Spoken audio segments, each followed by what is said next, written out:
Did French Montana and Max B's Coke Wave Narcos deliver the wave we've been waiting for? Let's talk about it.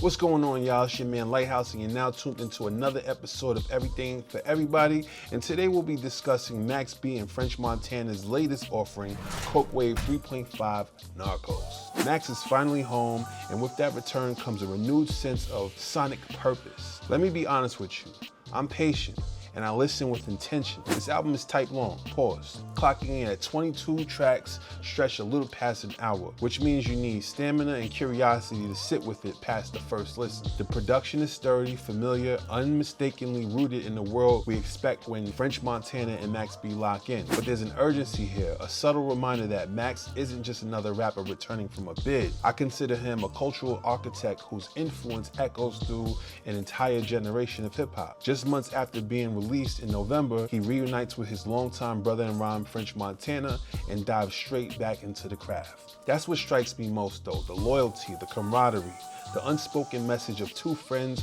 who refuse to let time or circumstances dull their creative bond. Plenty of artists return home and never quite regain their momentum. I never placed expectation on what Max's first official album would sound like. I'm simply just glad that he's back, working, breathing, and contributing to the culture again. As you move through the project, you can hear him warming up. Moments where he's brushing the dust off, reclaiming musical muscle memory, and then there's tracks where the old magic pulses through. For me, I feel like the album picks up at track number 5. The Ever Since You Left Me song, produced by Johnny Goldstein and Juco, is fire. It's the KC and Sunshine Band sample, and it's kinetic. The kind of energy that belongs in a club, in a car, and in our partying bloodstream, if you will. The lyrics are simple, the bounce is undeniable, and hearing Max with dialed-in auto-tune vocals around the melody is refreshing because he finally has an updated toolkit. Early Max never seemed to care or give a fuck about mixing, and I suppose that's the charm and the thing that we actually liked about Max B is that we always got content, whether it was visual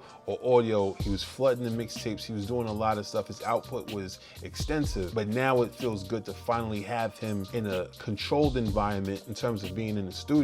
You can hear well-engineered songs or, decent or easy to hear songs, He doesn't always cut through as sharply as French. For instance, on the song Heaven, where his hook growls so deeply it's hard to decipher what he's saying, but there's purity in the grit. And then once you get to his verse, you actually can hear what he's saying a little bit more. And hearing Max B paired with Justice League is dope as well. A Max B and Metro Boomin album would be fire though. I kind of like the synergy between Max and Metro Boomin. That needs to happen. Metro Wave alone proves the synergy is palpable. Metro's versatility makes him a perfect conduit for Max melodic street poetry. Vintage Dipset could have easily bodied that beat in their heyday. Then comes the song The Race, courtesy of Murder Beats. A record that hits with the cold confidence both artists carry with ease. French drops a gem.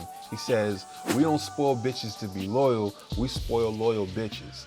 A sharp distinction delivered without hesitation and truthful nonetheless. There's a difference between tricking and treating, We'll get to that with another artist. The song I Don't Know feels like Max's North Star. It's a direction I feel like he should tap into a little bit more. It just sounds so free and he sounds happy doing this song. There's a freedom in his voice, a looseness, a joy. You can hear a man who's missed the studio, who's stretching his imagination again, who has survived enough to earn the right to experiment however he damn well pleases. And do some songs sound contrived for my personal taste? Sure, but the spirit is there. It's not about precision, it's about liberation. French Montana sounds settled in life, grounded, and Max sounds grateful, energized, and embraced. Gone is the tension that hovered over his earlier years when incarceration loomed. What we get instead is grace, motion, and a willingness to simply make music for the love of the game. The album is called Narcos, though cohesion with the title is non-existent. The skits are the only thematic nod. I was expecting to hear something, I wasn't expecting anything really. It's just,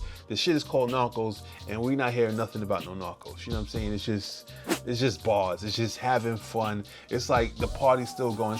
It sounds like the celebratory songs you would do when you just got your freedom. It just sounds like on brand for where Max B is at right now. And I'm not mad at it, you know? It's a cool name, Coke Wave. I'm sure people have been waiting for the Coke Wave to happen again. And I don't think this is a bad project. You know, both men are in two different places in their life now. They're both matured. And I feel like it fits them and it fits the time. So instead of it having references to Narcos, what you actually get is wave music. Glossy bravado, playful provocation, songs like Sunday School are hilarious. Reaffirming the idea I keep circling back to, that Max is having fun. If you can't smile hearing him talking about a lady wearing a red dress at Sunday School with the good perfume, you're missing the point. And I know there are mixed reviews out there. I've been looking around and seeing what other people are saying, and like, you know, some people may have had high expectations. I feel like a lot of expectations are high when people go to jail and they come back and it's like, oh, do they still got it and stuff? But we have to give these people some time. You know, I think it's kind of abusive